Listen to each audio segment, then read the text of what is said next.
Hello friends, ఈరోజు TS ఈఐపీ set counselling యొక్క slot booking ఎలా చేసుకోవాలనేది ఈ వీడియోలో స్టెప్ బై స్టెప్ చెప్తాను. ఈ వెబ్సైట్ యొక్క లింక్ డిస్క్రిప్షన్లో ప్రొవైడ్ చేశాను.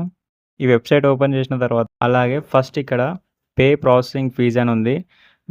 ఇక్కడ ఏంటంటే మీరు ప్రాసెసింగ్ ఫీజ్ అని పే చేసిన తర్వాత పేమెంట్ వెరిఫై చేసుకొని తర్వాత స్లాట్ బుకింగ్ అనేది చేసుకోవాలి.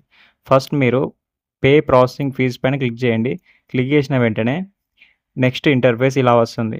దీంట్లో మీరు రైట్ సైడ్ చూసుకున్నట్టయితే లాగిన్ డీటెయిల్స్, మీ ఎంసెట్ లాగిన్ అయ్యే డీటెయిల్స్, రిజిస్ట్రేషన్ నెంబర్ కానీ అలాగే హాల్ టికెట్ నెంబర్ అలాగే డేట్ ఆఫ్ బర్త్ అవి ఎంటర్ చేయండి. ఎంటర్ చేసిన వెంటనే నెక్స్ట్ పే ఫర్ ఆన్లైన్ అని క్లిక్ చేయండి. ఈ విధంగా ఇంటర్ఫేస్ అనేది ఓపెన్ అవుతుంది. ఈ ఇంటర్ఫేస్లో మీ డీటెయిల్స్ అనేవి ఆల్రెడీ ఆటోమేటిక్గా ఎంటర్ అయి ఉంటుంది. ఈ డీటెయిల్స్ కరెక్ట్ ఉన్నట్టయితే కింద సబ్మిట్ పైన క్లిక్ చేయండి. సబ్మిట్ పైన క్లిక్ చేసిన తర్వాత ఇక్కడ పేమెంట్ అనేది చూపిస్తుంది మీ అమౌంట్ని. మీరు కేటగిరీని బట్టి మీ అమౌంట్ అనేది ఇక్కడ చూపిస్తుంది. పే ఫీజ్ ఆన్లైన్ పైన క్లిక్ చేయండి. క్లిక్ చేసిన తర్వాత మీ డెబిట్ కార్డ్తోని పేమెంట్ అనేది చేసుకోవచ్చు. అలాగే నెక్స్ట్ ఇక్కడ పే చేసిన వెంటనే proceed to slot booking for certificate verification అని కింద చూపిస్తుంది. ఓకేనా, మీ పేమెంట్ అనేది సక్సెస్ అవుతుంది. కొంతమందికి ఏంటంటే ఇక్కడ ఎర్రర్ అని వస్తుంది. ఎర్రర్ వచ్చిన వెంటనే మీరు వెరిఫై పేమెంట్ స్టేటస్కి వెళ్ళిన వెంటనే మీ డీటెయిల్స్ అని ఎంటర్ చేశాక మీ పేమెంట్ సక్సెస్ అయిందో లేకపోతే ప్రాసెసింగ్లో ఉందని అక్కడ డీటెయిల్గా కనబడుతుంది. ఓకేనా, అలాగే నెక్స్ట్ స్లాట్ బుకింగ్కి వెళ్ళండి.